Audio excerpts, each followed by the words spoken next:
Hello everyone, welcome to a brand new episode of the Sports Insight with your host Alamdar, and as you know, we are here to provide all information about sports from all across the globe.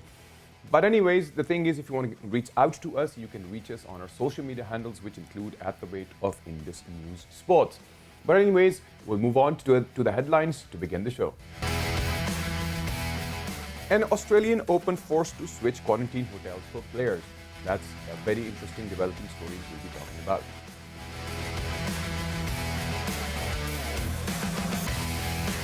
And head coach of Wolverhampton Wanderers have been fined £25,000 for a misconduct. All right, so basically we have all the things focused up and lined up, but the first things first that we're going to talk about is Pakistan versus New Zealand. The entire tour came up to a disastrous ending, winning only losing the entire game. Is everybody so upset and depressed with the idea that where did we go wrong? If you look at the T20s, we managed to win only one, which means that we did have the potential as a team to win it. But then came the test series, and the test series was so sad and so emotionally broken for us all that we still have not an answer to where exactly did we go wrong. And for that we have with us Mr. Adnan Qureshi. Adnan, thank you for joining us. Hello, hi Alamdar, how are you? I am well, how are you yourself? Yeah, great to be back on the show. Thank you, Adnan. But the irony is that, we're going to talk about the Pakistan versus New Zealand perspective. As you've seen, we've already had discussions with regards to the T20s, and I remember having a word with you with regards to the post-analysis of, I think, the first T20. But anyways, right now, Adnan, it's a very sad situation for us as a nation, because I have seen everybody being very upset, and literally, to be honest, even yesterday when I was sitting at home and watching the entire series in one go, and I was really heartbroken to a fact that I think us all those who are the enthusiasts who want to see Pakistan cricket team playing on their top notch level, where did we go wrong? How do you see it all developing to a point of defeat? I think we need to come back to the grassroots, Alamdar. The problem has been with us for years and it has not been fixed. And this is a culmination of all of those problems that you see now. We have a very poor domestic cricket structure, and that is the root cause of what we see when we go abroad and we try to play on these pitches, that we are just not prepared. Our batsmen are just not prepared to play on these pitches. They don't know how to bat on these pitches.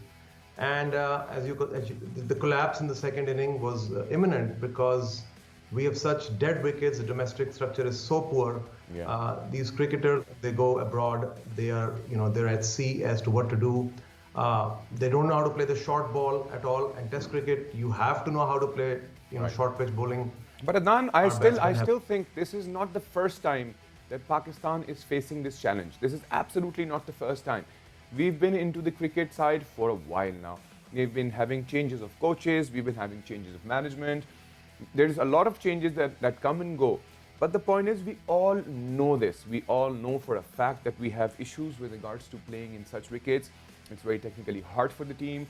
And when you have taken the amount, and the squad was 34 people, right? 34 players. Out of those 34 players, how can the selection be or come to that point of not even getting those right 11 players? Because out of the 34 players, Alamdar, to be very honest with you, there's only maybe Babar Azam at most who you can call someone who can actually play in those conditions. Right. The rest of the team, I don't see any of these batsmen having the stomach to go up and face the New Zealand barrage of fast bowlers on those pitches. Right. Lot of poor technique, and the biggest problem that I see in this current side is the opening pair. The opening pair. I mean, if you have a poor opening pair, the rest of the team is under pressure right from the beginning. And as you could see in both the tests, Right. Shan Masood was Right. very out of form. Right. He Shan played Masood, like 50 to be odd very balls. honest, I still think let's talk about Shan Masood. But my first question is going to be: is PCB responsible for the poor performance of the team? Shan Masood has been carrying this legacy of not only drop catches, but I'm sorry, it really poor performance. But sometimes Yes. us as maybe sports persons or anchors talk about it. But we still want to see hope in those people. But Shan Masood obviously has performed in such a manner. So, like I said before, is PCB responsible for Pakistan's poor performance? Yes, PCB is responsible to the point that they have not been able to provide the kind of cricket structure that you actually need to have a team that will come out of that structure and go and perform internationally on these pitches. Right. This is not a problem for today. It's a problem that we've had for years, and it has not just been fixed. Since this new setup came in, we were told that we are going towards the Australian, cricket structure. We are abolishing the departmental structure. We are going to have much more competitive teams playing competitive cricket. The nature of the pitches in Pakistan is going to be changed. But since they've come, all I've seen is politics. There's not been much change. And I expected much better from this administration, especially with Imran Khan being the prime minister of the country. I thought that the cricket structure would definitely improve. There's so much politics in the Pakistan cricket structure that I think they haven't gotten past that to actually do something beneficial for Pakistan cricket as a whole. And you see the result of that, this New Zealand tour. So, the writing was on the wall. Yeah. I expected. But like I said, obviously the way you said it, that even looking at the idea of the Prime Minister Imran Khan being obviously an ex-cricketer for us and a legend for us, the point is why does PCB have to be so political when it comes to structuring and team management? Why? Even let's talk about even the coaches. Obviously, I don't see things going in the direction of how coaches treat their boys to perform in the test matches, right? So how do you see that? Do you think we still need to impact the coaches side as well? Yes, because these coaches have been tried and tested. How many times have you brought in Waqar Younis? It's like the 5th or 6th time that he's left the team, then he's been brought back in. Right. Then you find the same coach, you find Shtaq Ahmed, you find the same names over and over and over again. Right. They go out, they go out for a couple of years, then the new management comes in and they bring the same coaches back in. Waqar Younis is a classic example. Right. He has failed tremendous times as a coach. He was a great bowler, one of my favorite bowlers of all time, no doubt, a great cricketer. Same here. But a great cricketer does not have to be a great coach, Alamdar. And in this case, he's been tried and tested tons of times. Right. He's been brought back every time, and he does not deliver. I don't know if they can't find any other coach in the entire world that can come in and do something for Pakistan cricket. But why do you keep going to the same people over and over again? Right. There's some sort of nepotism and favorism going on over here. Yes, nepotism. I think nepotism, let's focus on this specific word. Because, initially, I've been looking into things. And nepotism is one thing that has been introduced, and slowly and gradually it's evolving to a point of playing with emotions for people like us or the country as a whole when we sit down to see matches performed that way. So even like I said, how can we bring in the change? What can be done to the root cause, to change the root cause of the idea of looking into the team as a team, not as a single person?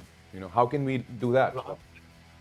What all I can say is I can request the Prime Minister of this country to walk the walk and talk the talk of meritocracy. He talks about merit all the time. Right. This is not a team that was built on merit. They need to build a team that's on merit. Right. They need to create proper team structures. They need to have coaches in place that are actually coaching Pakistan because they have the capacity to do it. They have the talent to do it. They are actually trained coaches who know what to do. You can just look at the fielding debacle. You drop 8 to 9 catches in an international match. Right. How do you expect to win a match? It's just not possible. I will definitely. I surely vouch for the idea of a fielding coach, because since the time we've lost the fielding coach, here we are.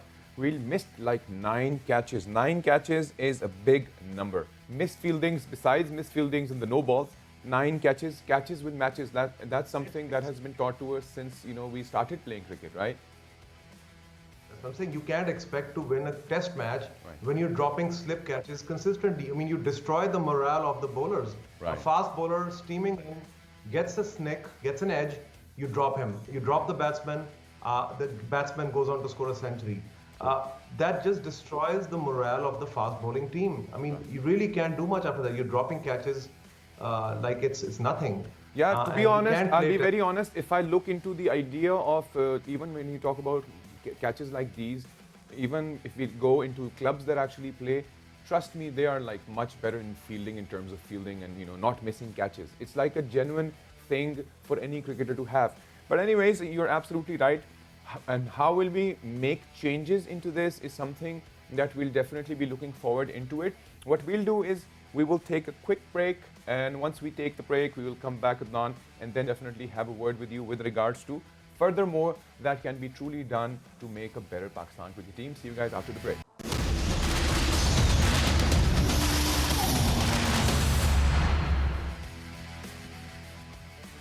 Welcome back once again to the Sports Insight with your host Alamdar Khan. And yes, there's an instant news in I thought I will share with you.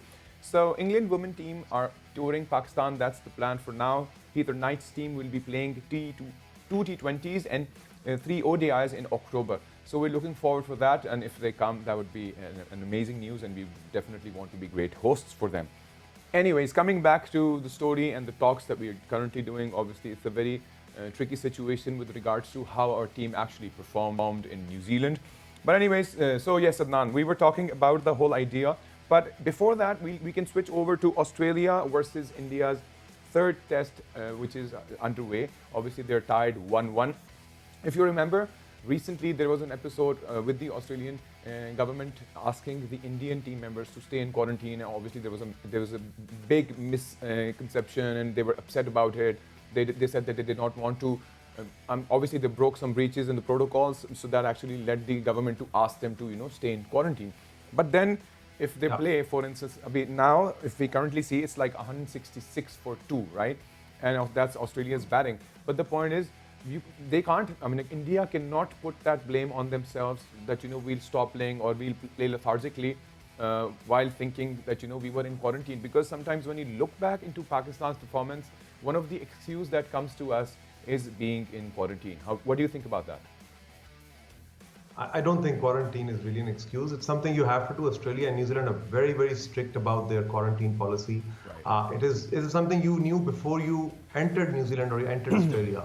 Right. It's something you have to do, and they are not going to, change their laws just because the cricket team is coming in there. Right. So they just have to suck it up and just go on with it, get on with it, and keep playing. And that's exactly what India decided to do at the end of the day. I think even one of their coaches even actually said this, that suck it up and move on. Because currently the whole scenario is, even there are furthermore news that I'm going to share.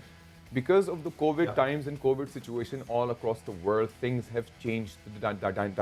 What do you call it? Dynamics of the sports have actually changed to a point of no return, and we have to respect the policies of any country that is actually hosting an event. Like, for instance, recently, I just read this news the other day, which actually stated that, major boxing events have been postponed for January because of the Tier 5 lockdown in the UK. So we can't really put it that way keeping in mind that, we can't make excuses. So tell me, how can we eventually come up to a point of reaching that root cause? The entire conversation still lies that, the management's issues, PCB's issues. Who will fix this? Who can come from out there looking into our fielding, our bowling, our inconsistency, our batting, the pitches? How can we see a positive breakthrough for a better, solid Pakistan cricket team? So I think one, we need to obviously fix the domestic structure. Somebody needs to take charge and actually look into fixing it, not just talking about it, actually fixing it. Second thing, what I feel that the mental strength of our cricketers is very poor. They go abroad, they get under pressure very easily. You could see from the Azhar Ali dismissal in the second innings, if you saw the way they got him out, he's supposed to be one of our best batsmen. And this Jamieson guy, the tall bowler that the New Zealand team had, he came around the wicket and he started bowling short pitch balls to his rib cage. And he became rattled right away in the first over. And very soon he gave the wicket away. And then the next couple of batsmen, they were so scared of the short ball that the moment the New Zealand bowlers pitched one ball up, they would just nick it. In Test cricket, you're supposed to be able to leave the bad deliveries. You're not supposed to play at every single delivery. It's a game of patience. So your mental strength matters very, very greatly. And this is a very important point. Yesterday, I was having this conversation with an analyst, and she exactly told me the same thing.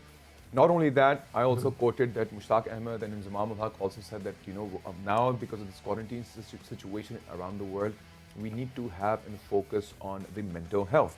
But do we need a psychologist? Do we need a psychiatrist? Do we need somebody with the team all the time to bring up their morale, the boost?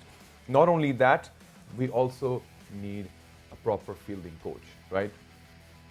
I think it's very important we have both these positions, and we need to have some experts, not Right. somebody from within the country who has no prior experience, and just because somebody likes him, Right. he's brought in as a fielding coach, or Right. as a psychologist. Has to be properly certified, trained, and has experience in this field before. If you just look at the Indian team, I Right. mean, they lost Virat Kohli after the first test. That's their main player. Right. He left back to India.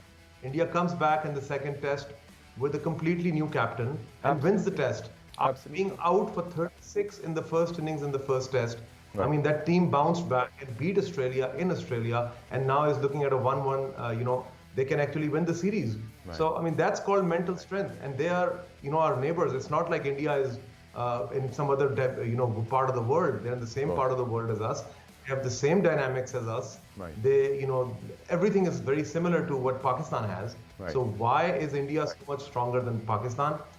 Go figure. What's going on with these guys. I mean, that's the strangest thing, that we still cannot come up to a conclusive side, because I'm still reading a lot of tweets from different senior cricketers, obviously being very upset with the performance of Pakistan cricket team.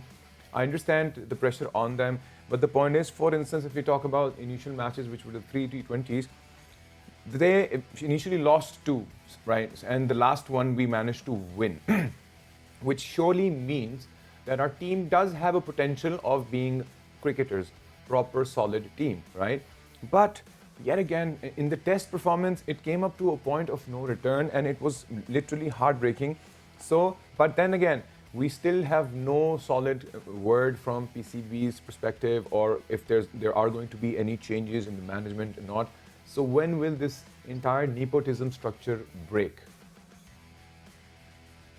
I think what's the big problem that we're having is that most of our cricketers have in their mind become only T20 cricketers. Right. They think that T20 is the game to play because they see a financial benefit in it. So Right. when they become only T20 cricketers, they're bits and pieces cricketers. Fahim Ashraf is a classic example. He's a bits and piece cricketer. He's not an expert batsman. He's not an expert bowler. Right. He's a bits and piece cricketer who is there primarily with a T20 mindset.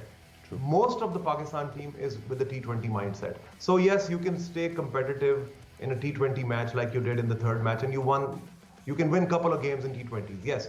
But Test cricket is a completely different ball game. You cannot expect to come into Test cricket with a T20 mindset Right. and try to win a Test.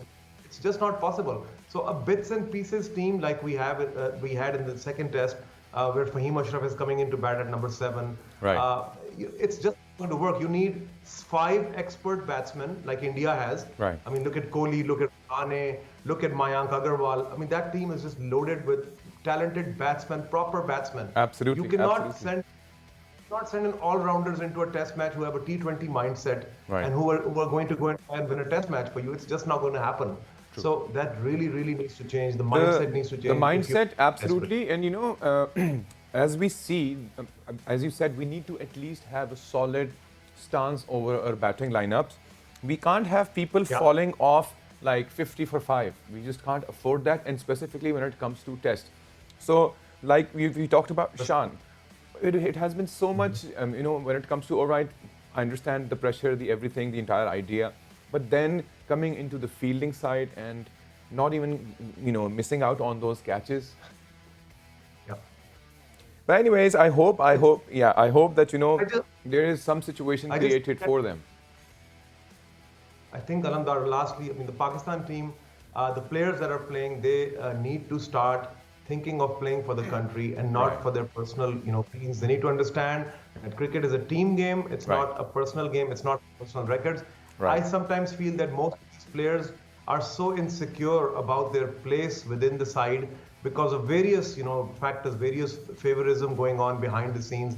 They're so insecure about their team that they just start playing for themselves, that they just want to score something and show.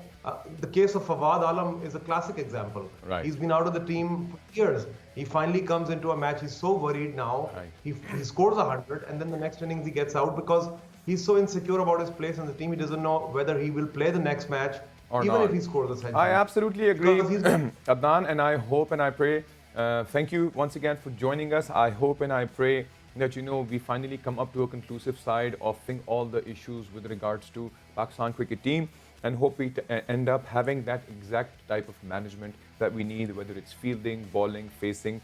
We lack resources, but we can surely work on our issues, and I hope we manage to do so.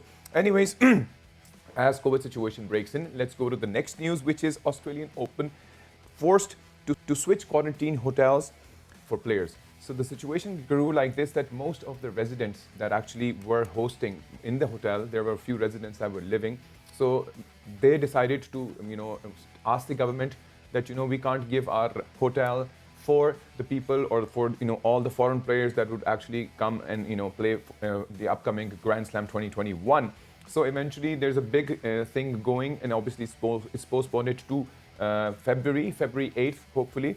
So, but yet again, the quarantine scenario is always going to be there for any player that would come into any part of the world. It's like a standard policy now. So they'll definitely have those policy implementing on those players who would actually come to Australia.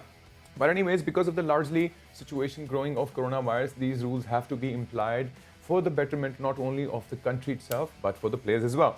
So this was one of the news that actually focused on this. And the last news, and another interesting news which I definitely want to talk about, is Nuno Espirito Santo.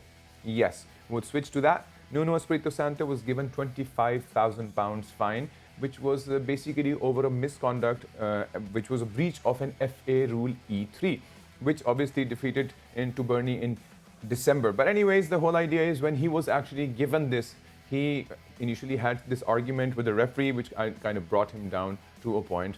And then he had to apologize to him as well. But his apology said, and I will definitely quote here, inverted commas, "I will apologize for my timing, but I will not apologize for my words and my thoughts." Well, anyways, it should always be an apology, should be an apology. And I think it should be based on the sports, the whole criteria of being into the sport. You cannot have, you're not even allowed to come to the point of maybe disrespecting somebody else. But anyways, the fine's given. Let's hope for the best for the future, that, the sportsman spirit remains in all sorts of sports. Anyways, thank you very much for being with me. I will catch up with you guys very soon. Till then, take good care of yourselves. Bye-bye.